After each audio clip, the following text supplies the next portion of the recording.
Dear audience, the story that I'm about to narrate is based on true experiences. The author has requested the names of the people and most places to be changed, so their identities are protected.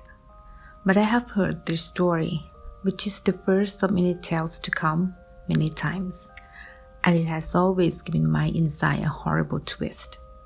I know the author personally and believe everything other than the names and the exact localities in this story to be accurate. Let me know what you think and if the similar occurrence had ever happened to you. So Loud, Angie Kane's story. Back in 2015, I had a fallout with my mom, so I moved out despite the fact that I was broke. I stayed in a studio apartment not far from a cafe where I worked. It was a small white room without a window, but a little ventilator on top of a bed. This room could be suffocating at times. The lighting needed serious work too, but I rarely stayed there anyway. One night I couldn't sleep, so I looked at my phone. It was about 1 a.m. Without any expectation, I texted my best friend Jen. She lives across the country, but we still chat almost every day. Surprisingly, Jen replied right away. I figured she couldn't sleep either, so I called her. I told Jen that I wanted to die. She asked me, calmly, if I fought with my mom again. Was I lonely? Was I depressed? But I couldn't find the answer. I just felt empty. I didn't feel anything really. No love, no hate, no sadness. I only had an expanding void in my chest. There was no logical explanations for this, but all the emotions that I ever known were gone. I had no desire, no will, no fear. I wondered if this was depression. Maybe. I had never talked about it with anyone, but I had been feeling like this for about a week now. The only thing that made sense was to stop breathing. I thought life was purposeless. The reason I even called Jen was because I wanted someone to know what was about to happen. Maybe I wanted to disconnect with everyone who could still matter. Could I still care? I don't know, but ultimately I wanted to go away. I didn't have a reason to be alive, tired of breathing, and needing to stop existing. Jen was always the calm and reasonable one. She told me to take a nap and things would be different when I woke up. I said, maybe. I hung up the phone and stared at the ceiling. It was dark and quiet, and I was tired enough to sleep now. While I was drifting into the slumber, something yanked me from the bed. Instantaneously, I was shocked and became wide awake. At that moment, my instinct told me to hold the sheet tight. I stiffened and fought with the thing that was trying to snatch me from the bed. I heaved, my voice a lump of silence, my body drenching in fear. On top of me, a big shadowy figure was determined to pull me off the ground. It had no face, no essence, just a dull, aggressive mass that grabbed me so absolutely. I fought tooth and nail to stay where I was. I didn't know how long had I wrangled with the apparition, but gradually it succeeded. I felt myself in the air, floating and jerked harshly by that thing. I knew it was struggling to take me, as much as it was hard for me to resist it. I panicked because I was losing. Right then, I turned my head and I saw my body on the bed sleeping.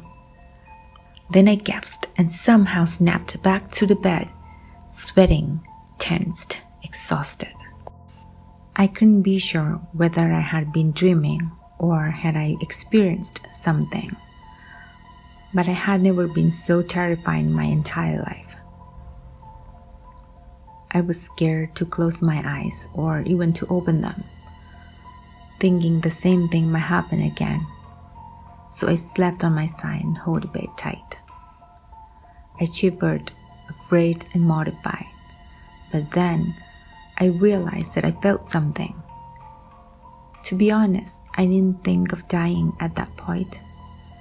That dark figure took over my thought, and for the first time in a while, I felt something familiar and home. It was fear, and it crawled all over my skin. I feared death more than I had ever felt before. Could death be so horrifying and violent? Before the night that I was grabbed by a mysterious dark figure, I had never thought about paranormal thing. In fact, I thought the topic was stupid, and many scary wife tales were invented to scare children and meant to entertain the parties. The day after my horrifying experience, I called my friend Jen and told her about the whole episode, how I was pulled by something and saw my own body on the bed. She told me it could be because I was stressed and had little sleep. She asked how I was feeling, and I told her that I was scared. I was nervous the whole morning, but gradually eased when I was surrounded by many people. I was working in a cafe, so I was occupied and somehow forgot about the dark entity. After work, I came back to my apartment, and when I closed the door, the horrifying ordeal came back to haunt me. I didn't want to stay alone, but I couldn't go home because the heat between my mom and me. By the way, I should point out that my mom is from Thailand, and because the way she grew up, she can be very superstitious. My big sister, kid brother, and I grew up in the Bay Area, but we travel to Thailand every year to visit my mom's side of the family.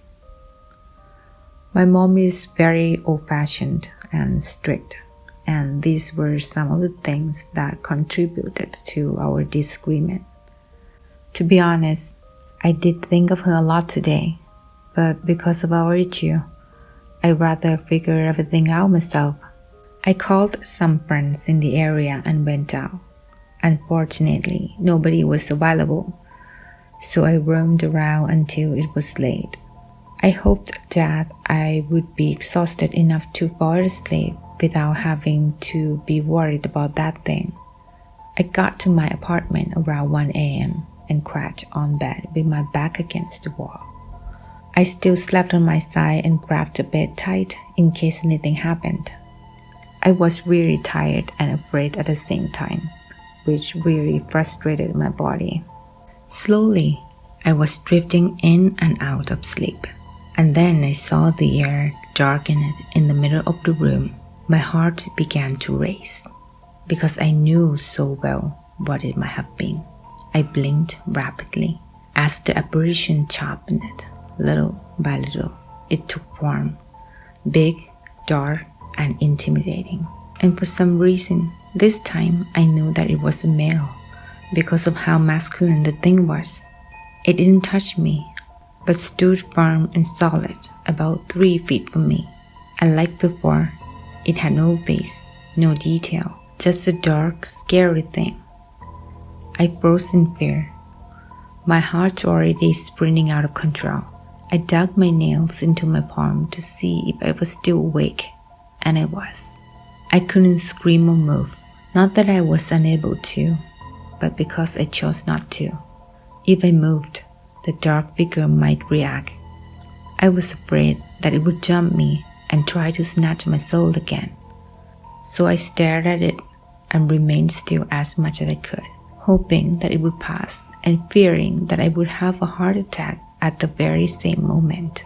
From considering dying, I was terrified of it, because if I die, it would have me, so I had to stay and fight. In the morning, I woke up, drained and desperate. I thought of my mom and knew that my arguments might get me killed. I packed and left, but instead of going home, I went to work first. The cafe I worked at was small, but had enough customers to keep me distracted.